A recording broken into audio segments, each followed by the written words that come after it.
आप मुझे जंजीरों से जकड़ सकते हैं, यातना दे सकते हैं, इस शरीर को नष्ट कर सकते हैं, लेकिन आप मेरे विचारों को कैद नहीं कर सकते। महात्मा गांधी एक ऐसा नाम जिनको भारत में तो क्या पूरे विश्व में किसी परिचय की आवश्यकता नहीं है। दुनिया की सर्वकालिक महान हस्तियों में महात्मा गांधी का नाम शुमार है। उनका जीवन इतना सहज और सरल था कि उससे हम सद्भावना, अहिंसा और प्रेम का पाठ सीख सकते हैं। महात्मा गांधी जिन्हें हम प्यार से बापू कहते हैं। आज संस्कृति आईएएस की ओर से उनकी जयंती के अवसर पर एक विशेष प्रस्तुति आप लोगों के लिए तैयार की गई है, जिसमें हम बापू के जीवन के कुछ रोचक किस्सों को छूते हुए भारत के स्वतंत्रता संग्राम में उनकी जीवन यात्रा पर एक नज़र डालेंगे। नमस्कार दोस्तों, मैं प्राची संस्कृति आईएएस की इस विशेष प्रस्तुति हमारे बापू पर आपका स्वागत है। 2 अक्टूबर 1869 को महात्मा गांधी का जन्म गुजरात के पोरबंदर में हुआ था। 13 वर्ष की आयु में उनका कस्तूरबा बाई से विवाह हो गया था। 1888 में वो इंग्लैंड पहुंचे, जहां उन्होंने वकालत की पढ़ाई पूरी की थी, लेकिन बापू वकालत में अपना करियर कभी भी नहीं जमा सके। इसका कारण ये था कि बापू झूठ नहीं बोल पाते थे। उसके बाद 1893 में अपने मुवक्किल के मामले से संबंधित कुछ काम के लिए वो दक्षिण अफ्रीका गए थे। दक्षिण अफ्रीका में पहली बार बापू को नस्लीय भेदभाव का सामना करना पड़ा था। उनके जीवन का एक महत्वपूर्ण मोड़ तब आता है जब वो रेल की फर्स्ट श्रेणी के डब्बे में यात्रा कर रहे थे, किंतु एक अंग्रेज अधिकारी ने इस पर आपत्ति जताई। बापू ने कहा, जैसा टिकट आपके पास है ऐसा ही टिकट तो मेरे पास भी है, फिर आपत्ति किस बात की। लेकिन अंग्रेज अधिकारी ने ही नहीं बल्कि ट्रेन के कोच ने भी बापू की बात को नहीं समझा और उनको ट्रेन से बाहर फेंक दिया। ये बापू के जीवन का नस्लीय भेदभाव को लेकर पहला कड़वा अनुभव था। इसके बाद दक्षिण अफ्रीका में नस्लीय भेदभाव के खिलाफ आवाज उठाने वाले बापू एक महत्वपूर्ण व्यक्ति बने। इसके बाद उन्होंने 1894 में नटाल इंडियन कांग्रेस की स्थापना की। उन्होंने वहां पर कुछ अखबार और पत्रिकाओं का संपादन भी किया और दक्षिण अफ्रीका में नस्लीय भेदभाव की वजह से जो अमानवीय प्रथाएं प्रचलित थी, उनको समाप्त करने में बापू ने एक बड़ा महत्वपूर्ण हिस्सा निभाया। उसके बाद 1915 में महात्मा गांधी को केसर-ए-हिंद से नवाजा गया, लेकिन उनके जीवन में महत्वपूर्ण पड़ाव तब आता है जब वो अपने अफ्रीकी प्रवास से भारत वापस आते हैं। 9 जनवरी 1915 का वो दिन था जब भारत बापू वापस आए और आज हम इस दिन को प्रवासी भारतीय दिवस के रूप में बड़े धूमधाम से सेलिब्रेट करते हैं। लेकिन भारत आने के बाद बापू ने एक्टिव पॉलिटिक्स में बहुत लंबे समय तक दूरी बनाए रखने का निश्चय किया। इसका कारण ये था कि अपने राजनीतिक गुरु गोपाल कृष्ण गोखले की बात को मानते हुए महात्मा गांधी जी ने यह डिसाइड किया कि मैं पहले पूरे देश का भ्रमण करूंगा और इस देश की जनता के बारे में दूर दूर तक जाकर यात्रा कर कर जानूंगा, तब मैं जो है राजनीति में कुछ कार्य करूंगा। एक रोचक किस्सा मैं आपको बताती हूँ। बापू चरखा संघ की स्थापना के लिए पैसा इकट्ठा कर रहे थे। इसी उपलक्ष्य में वो उड़ीसा में एक सभा को संबोधित कर रहे थे। जैसे ही बापू का भाषण समाप्त हुआ तो एक गरीब बुढ़िया फटे पुराने कपड़े पहने हुए झुकी कमर के साथ ये कहते हुए कि मुझे महात्मा गांधी से मिलना है, उनके पास पहुंच गई। जब वो उनके पास पहुंची तो उनको एक नज़र भरकर देखा और फिर अपने साड़ी के पल्लू से एक तांबे का सिक्का निकालकर बापू को भेंट कर दिया। बापू ने उस सिक्के को बड़े संभाल के अपने पास रख लिया। उस टाइम चरखा संघ का कोष जमनालाल बजाज संभाल रहे थे। जब उन्होंने वो तांबे का सिक्का बापू से मांगा तो बापू ने साफ शब्दों में मना कर दिया। जमनालाल बजाज ने हंसकर कहा, बापू मैं हजारों का कैश संभालता हूँ आपके लिए और आप एक तांबे के सिक्के के लिए मुझ पर अविश्वास दिखा रहे हैं। इसका उत्तर महात्मा गांधी जी ने कुछ यूं कहकर दिया, जिनके पास लाखों होते हैं वो हजारों रुपए दान कर देते हैं, किंतु इस स्त्री ने अपनी सारी संपत्ति मुझे दान कर दी है। उसके पास एक ही तांबे का सिक्का था और वही सिक्का आज वो मुझ पर न्यौछावर कर गई है। इस सिक्के की कीमत मेरे लिए करोड़ों रुपये से भी ज़्यादा है और ये मैं तुम्हें नहीं दूंगा। ऐसे थे हमारे महात्मा गांधी। 1909 में गांधी जी ने एक पुस्तक लिखी थी जिसका नाम था हिंद स्वराज। ये एक ऐसी पुस्तक है जो हर किसी को पढ़नी चाहिए। मैं आपसे भी रिकमेंड करूंगी कि आप इस पुस्तक को अवश्य पढ़ें। इसके बाद जैसा मैंने आपको बताया 1915 में भारत जो है बापू पहुंच गए, लेकिन उन्होंने किसी भी तरह की एक्टिव पॉलिटिक्स में पार्टिसिपेट नहीं किया। लेकिन फिर एक समय आया चंपारण सत्याग्रह का। एक किसान के कहने पर 1917 में चंपारण सत्याग्रह में महात्मा गांधी जी ने पहली बार भाग लिया और इस सत्याग्रह के दौरान उन्होंने पहली बार भारत में अपने सविनय अवज्ञा हथियार को आजमाया। वो यहीं पर नहीं रुके, 1918 में अहमदाबाद मील हड़ताल में भी उन्होंने भागीदारी की। यहाँ पर उन्होंने भूख हड़ताल का प्रयोग किया।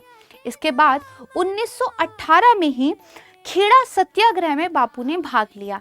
खेड़ा सत्याग्रह में उन्होंने पहली बार प्रथम असहयोग हथियार का प्रयोग किया। 1919 के आसपास महात्मा गांधी रविंद्रनाथ टैगोर जी से शांति निकेतन में मिले थे।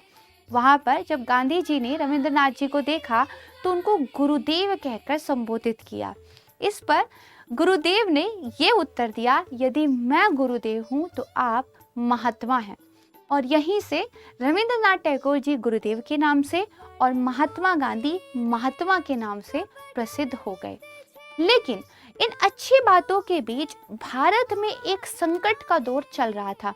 1919 में अंग्रेज रॉलेट एक्ट लेकर आ गए। इस रॉलेट एक्ट के विरोध में महात्मा गांधी जी के नेतृत्व में भारत का पहला असहयोग आंदोलन पूरे देश में जो है फैल गया। इस असहयोग आंदोलन में न केवल किसानों ने, सैनिकों ने, युवकों ने, बल्कि घर के अंदर रहने वाली महिलाएं, उन्होंने भी बढ़ चढ़कर भाग लिया। लेकिन जब सब कुछ ठीक चल रहा हो तो कुछ गलत भी हो ही जाता है। कुछ ऐसा हुआ कि बापू को अचानक से चोरा चोरी कांड के बाद अपना असहयोग आंदोलन वापस लेना पड़ गया। यहाँ पर बापू की काफ़ी आलोचना हुई, लेकिन वो जाने ही जाते थे अपने दृढ़ निश्चय वाले फैसलों के लिए। महात्मा गांधी कहते थे कि मैं मरने के लिए तो तैयार हूँ, किंतु मेरे पास एक भी कारण ऐसा नहीं है कि मैं किसी को मार दूँ। असहयोग आंदोलन की पृष्ठभूमि में 1919 में ही जलियांवाला नरसंहार भी भारत ने झेला था। इस कांड के बाद रविंद्रनाथ टैगोर जी ने अपनी नाइटहुड की उपाधि वापस कर दी थी और महात्मा गांधी ने अपना केसर-ए-हिंद का गोल्ड मेडल वापस कर दिया था। 1920 का जब समय आता है तो एक और बात मैं आपको बताती हूँ।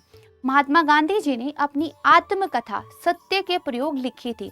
इस आत्मकथा में उन्होंने 1920 तक का जो उसका जीवन था उसके हर एक पहलू को खोलकर रख दिया था।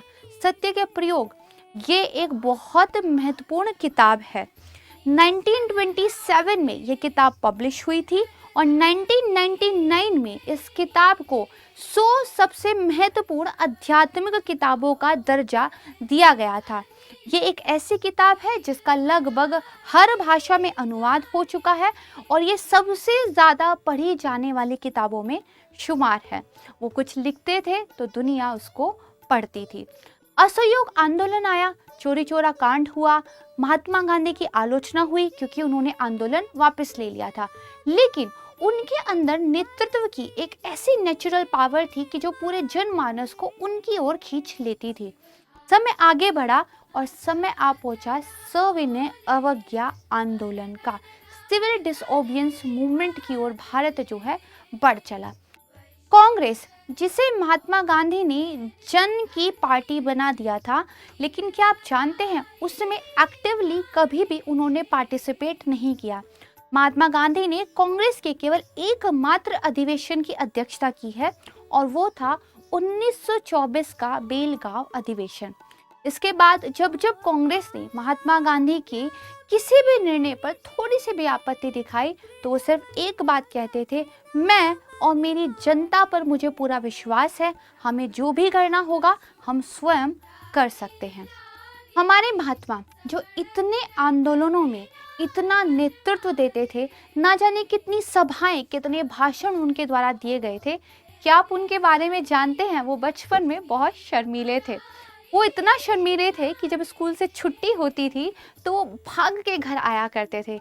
वो इसलिए भागते थे कि कहीं उन्हें किसी से बात ना करनी पड़ जाए, कहीं कोई उनका मजाक ना बना दे। जब वो लंदन में रहते थे तो खूब पैदल चला करते थे। 14 से 15 किलोमीटर का सफ़र वो पैदल करते थे ताकि वो कुछ पैसे बचा सके। वो चलने को व्यायाम मानते थे और सेहत के लिए अच्छा मानते थे और यही चलना काम आया सविनय अवज्ञा आंदोलन के समय। 1930 का समय दांडी मार्च महात्मा गांधी जी के द्वारा की गई और यहाँ पर 387 किलोमीटर की पैदल यात्रा महात्मा गांधी जी ने पूरा की थी। क्या आप जानते हैं कि स्वतंत्रता आंदोलन के दौरान महात्मा गांधी बहुत बार जेल गए हैं? इसकी टोटल अवधि लगभग 6.5 साल बैठती है। यानी कि 1915 में जब वो भारत आए थे और उसके बाद 1947 में जब भारत आज़ाद हुआ, इसके बीच में उन्होंने लगभग 6.5 साल अपने जीवन के जेल में बिताए थे। 1930 का समय एक और बात के लिए महत्वपूर्ण है। 1930 एक ऐसा समय जब हमारे देश में उथल पुथल चल रही थी और इंटरनेशनल लेवल पर भारत की आवाज़ पहुंचने लगी थी। 1930 में टाइम मैगजीन, जो उस समय की एक सर्वश्रेष्ठ पत्रिका मानी जाती थी और आज भी है, उन्होंने महात्मा गांधी को मैन ऑफ द ईयर जो है चुना था। इसके अलावा टाइम मैगजीन ने आइंस्टीन को सदी का युग जो है घोषित किया था और गांधी जी को दूसरे नंबर पर रखा था। इसी दौरान महात्मा गांधी जी की आइंस्टीन के साथ पत्रों के माध्यम से बातचीत भी हुई थी।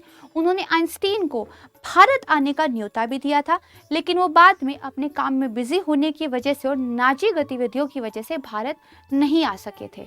1931 का वो समय जब गांधी इरविन समझौते पर हस्ताक्षर हुए, लेकिन एक ऐसा समय जब भगत सिंह को फांसी की सजा दे दी गई। देश की जनता नाराज थी। महात्मा गांधी को काले झंडे दिखाए गए। गांधी जी का कहना ये था कि अगर किसी साध्य को प्राप्त करने के लिए आप हिंसा अपनाते हैं तो उससे जो फल मिलता है वो केवल कुछ समय के लिए रहता है, लेकिन उससे फैली हुई नफरत एक लंबे समय तक रह जाती है। और यहीं पर उन्होंने ये भी कहा था कि गांधी मर सकता है लेकिन गांधी के विचार नहीं। 1931 में देश की जनता ने काले झंडे उनको दिखाए, लेकिन उन्होंने अहिंसा के व्रत पर उतना ही दृढ़ निश्चय रखा जितना वो अपने हर फैसले में रखते थे। वो फैसलों से पहले खूब सोचते और समझते थे, लेकिन एक बार जब निर्णय ले लेते थे तो कोई साथ दे या ना दे वो उस पर अटल रहते थे। इसके बाद आता है गोलमेज सम्मेलन, जहां पर ब्रिटिशर्स ने पहली बार भारतीयों को इस बात की अनुमति दी थी कि सेम लेवल पर बैठकर बातचीत की जा सके। कांग्रेस की तरफ से दूसरे गोलमेज सम्मेलन में भाग लेने वाले गांधी जी एकमात्र प्रतिनिधि थे। लेकिन गांधी जी ने सिर्फ पॉलिटिक्स में ही काम नहीं किया, वो सामाजिक समस्याओं को लेकर भी काफी अवेयर थे। उन्होंने अनुसूचित जाति के लोगों को हरिजन नाम दिया, यानी कि हरि के जन, भगवान के लोग। 1932 के आसपास उन्होंने हरिजन सेवा संघ की स्थापना भी की। एक रोचक किस्सा मुझे याद आता है। एक बार वो ट्रेन का सफर कर रहे थे तो एक जूता उनके पैर से ट्रेन से बाहर निकलकर गिर गया। उन्होंने तुरंत अपना दूसरा जूता भी फेंक दिया, ये सोचते हुए कि जिसको भी मिलेगा वो कम से कम उसको पहन सके, उसको एक पूरा जोड़ी जूता जो है मिल जाए। कुछ इसी तरह के बापू थे, अपने विचारों में बहुत उत्कृष्ट और बेहद साधारण। बापू का जीवन इतना कुछ सिखाता है कि एक छोटी सी वीडियो में उसको समाहित कर पाना संभव ही नहीं है, लेकिन फिर भी हम कुछ महत्वपूर्ण पड़ावों पर तो बात करेंगे। इसके बाद आता है समय 1947 का, जहां पर भारत छोड़ो आंदोलन के लिए भारत उबल रहा था, भारत का खून जोश ले रहा था। इस वक्त गांधी जी ने एक नारा दिया, करो या मरो। भारत आजाद हो जाता है। भारत की आजादी के बाद कुछ ब्रिटिश पत्रकार उनसे अंग्रेजी में बात कर रहे थे। उनको रोकते हुए महात्मा गांधी जी ने कहा, मेरा देश अब आजाद हो गया है, हम किसी के गुलाम नहीं हैं। ये मेरा अधिकार है कि मैं अपनी राष्ट्रभाषा हिंदी में बात करूं। वो गुजरात से थे लेकिन हमेशा हिंदी में बात करते थे। गांधी जी का ये कहना था कि वो राष्ट्र उन्नति कर ही नहीं सकता जिसके देशवासी अपनी राष्ट्रभाषा का प्रयोग ना करते हों, अपनी राष्ट्रभाषा को प्रेम ना करते हों।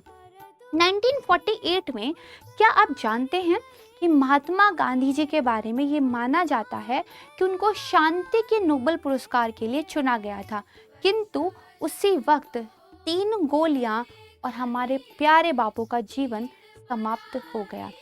उसके बाद ये माना जाता है कि नोबेल कमेटी ने ये निर्णय लिया कि उस साल का नोबेल पुरस्कार किसी को भी नहीं दिया जाएगा। लेकिन शांति के क्षेत्र में नोबेल पुरस्कार प्राप्त करने वाली 5 बेहद महत्वपूर्ण शख्सियत, Aung San Suu, Nelson Mandela, Dalai Lama, Martin Luther King और अर्जेंटीना के अडोल्फो, ये पांचों ही विचारों के स्तर पर महात्मा गांधी से बहुत ज़्यादा प्रभावित भी हैं और उनको बेहद मानते भी हैं। यानी कि 5 शख्सियतों ने महात्मा गांधी के विचारों को 5 बार नोबेल पुरस्कार जिताया है। महात्मा गांधी जी ने खादी को जो है प्रचलित किया था। उनका मानना ये था कि जो गुलामी है वो केवल बाहर से नहीं है, गुलामी अंदर से है और जो आज़ादी आएगी वो भी अंदर से ही आएगी। विदेशी कपड़े को उन्होंने गुलामी की मानसिकता के साथ जोड़ा और खादी को प्रचलित किया ताकि हम आत्मनिर्भर बने। आज जो हम आत्मनिर्भर भारत होने की बात कर रहे हैं, ये चीज़ गाँव के लेवल पर महात्मा गांधी बहुत पहले से वकालत करते आ रहे थे। उन्होंने चरखा को बहुत महत्वपूर्ण स्थान दिया। उनका मानना था मशीनें और प्रौद्योगिकी हमारा रोजगार ले रही हैं और भारत जैसे देश में जहाँ जनसंख्या ज़्यादा है, जहाँ काम की आवश्यकता ज़्यादा है, हमें चरखा जैसे हाथ से काम करने वाली चीज़ों पर ज़्यादा ध्यान देना चाहिए। आज हम वोकल फॉर लोकल की बात करते हैं, मेड इन इंडिया की बात करते हैं, आत्मनिर्भर भारत की बात करते हैं। गांधी जी ने ना जाने कितने सालों पहले इन सारी चीज़ों को लेकर अपने विचार सामने रखे हैं। वो एक आत्मनिर्भर ग्राम की बात करते थे। वो कहते थे कि भारत गाँव की आत्मा में रहता है। यदि गांव स्वावलंबन के साथ जिएंगे तो भारत भी स्वावलंबित होगा। वो हमेशा चाहते थे कि गांव अपने उपभोग की सारी वस्तुओं का स्वयं उत्पादन करे। पर्यावरण को लेकर उनका मानना था कि प्रकृति हर किसी की आवश्यकता को तो पूरा कर सकती है लेकिन लालच को पूरा नहीं कर सकती। और आज के समय में गांधी जी उतनी ही रिलेवेंट हैं जितने रिलेवेंट वो तब थे जब उनका समय था। जाते जाते मैं गांधी जी के बारे में एक और रोचक किस्सा आपको बता देती हूँ। एक बार एक माता अपने पुत्र को लेकर गांधी जी के पास गई। उन्होंने कहा, बापू ये मीठा बहुत खाता है, गुड़ बहुत खाता है, अगर आप इसको समझा देंगे तो ये मान जाएगा। गांधी जी ने कहा, माता मुझसे मिलने 1 महीने बाद आना। 1 महीने बाद वो माता फिर से अपने पुत्र को लेकर गांधी जी के पास पहुंची। तब गांधी जी ने उसको बुलाया और कहा, बेटा इतना मीठा नहीं खाना चाहिए, ये स्वास्थ्य के लिए अच्छा नहीं होता है। और बस उस माता ने आश्चर्य के साथ कहा, बापू यदि इतना ही बोलना था तो आपने मुझे 1 महीने पहले ये क्यों नहीं कह दिया। तब बापू ने जवाब दिया, मैं खुद बहुत गुड़ खाता हूँ और जिस बुरी आदत पर मैंने ना विजय प्राप्त की हो, उस बुरी आदत को छोड़ने के लिए मैं किसी दूसरे को उपदेश कैसे दे सकता हूँ। उनका जीवन ना जाने कितने ऐसे किस्सों से भरा पड़ा है जहाँ पर वो व्यक्तिगत लेवल पर जब तक खुद हासिल कुछ नहीं कर लेते थे तब तक दूसरे को उस काम को करने की सलाह नहीं देते थे। वो रिसोर्सेज को बचाने की बात करते थे, चीज़ों को कम से कम प्रयोग करने की बात करते थे, सादा जीवन उच्च विचार को लेकर चलते थे। और गांधी जी का जंतर हम भला कैसे भूल सकते हैं। उन्होंने कहा था जब भी जीवन में आपको इस बात को लेकर एक असमंजस का भाव आने लगे कि क्या मैं सही कर रहा हूँ या नहीं, तो लाइन में खड़े हुए सबसे पीछे वाले व्यक्ति के चेहरे को याद कीजिए और सोचिए कि आप जो भी कर रहे हैं क्या इससे उस व्यक्ति का कुछ भला होगा। तो संस्कृति आईएएस की ये विशेष प्रस्तुति मुझे उम्मीद है कि आपको पसंद आई होगी। बापू के बारे में ज़्यादा से ज़्यादा पढ़िएगा, जानिएगा, आपको बहुत कुछ सीखने के लिए मिलेगा। मैं आपसे विदा लेती हूँ, बहुत जल्द मिलूंगी एक नए वीडियो के साथ। तब तक के लिए नमस्कार।